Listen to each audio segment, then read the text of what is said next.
జింబాబ్వేతో తొలి T20 match ఓటమికి ప్రతీకారం తీర్చుకుంది భారత్. రెండో టీ20లో 100 పరుగుల తేడాతో గిల్ సేన విజయ ఢంకం మోగించింది. అభిషేక్ శర్మ ధనాధన్ ఇన్నింగ్స్, గైక్వాడ్, రింకు సింగ్ మెరుపు ఇన్నింగ్స్ తో తొలుత 234 పరుగులు చేసిన టీమిండియా పసికూనల్ని 134 పరుగులకే కుప్పకూల్చింది. దీంతో 5 టీ20ల మ్యాచ్ సిరీస్ 1-1తో సమమైంది.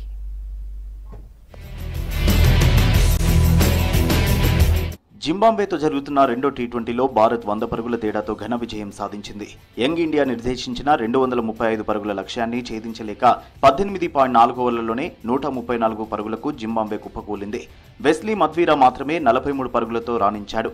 మిగతా బ్యాట్స్మెన్స్ మొత్తం పెవిలియన్ కు క్యూ కట్టడంతో భారీ ఓటమిని చవిచూసింది. భారత బౌలర్లలో ముఖేష్ ఖాన్, అవేష్ ఖాన్ 3 వికెట్లు తీయగా రవి బిష్నోయ్ 2 వికెట్లు తీశాడు. అంతకుముందు టాస్ గెలిచిన గిల్ బ్యాటింగ్ ఎంచుకున్నాడు. ఓపెనర్ అభిషేక్ శర్మ సెంచరీతో కథం తొక్కాడు. కేవలం 47 బంతుల్లో 7 ఫోర్లు 6 సిక్సర్లతో 100 పరుగులు చేశాడు. ఇటు రుతురాజ్ గైక్వాడ్ 47 బంతుల్లో 11 ఫోర్లు 1 సిక్సర్తో 77 పరుగులు చేశాడు. చివర్లో రింకు సింగ్ రెచ్చిపోయాడు. ఆకాశమే హద్దులుగా చెలరేగిపోయాడు.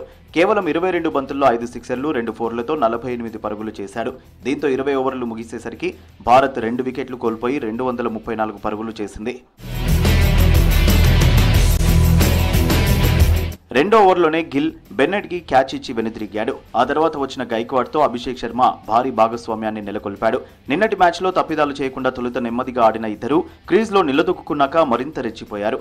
మార్క్ షాట్లతో ఫోర్లు సిక్సర్లు బాదారు. దీంతో రెండో వికెట్ భాగస్వామ్యానికి 137 పరుగులను జోడించారు. 14వ ఓవర్లో సెంచరీ కొట్టిన అభిషేక్ శర్మ అవుట్ అయ్యాడు. ఆ తర్వాత వచ్చిన రింకు సింగ్ ధాటిగా ఆడడంతో స్కోర్ బోర్డు పరుగులు పెట్టింది. 5 టీ20ల సిరీస్లో భాగంగా 1-1 తేడాతో ఇరు జట్లు సమంగా ఉన్నాయి. మూడో టీ20 ఈ నెల 13న జరగనుంది.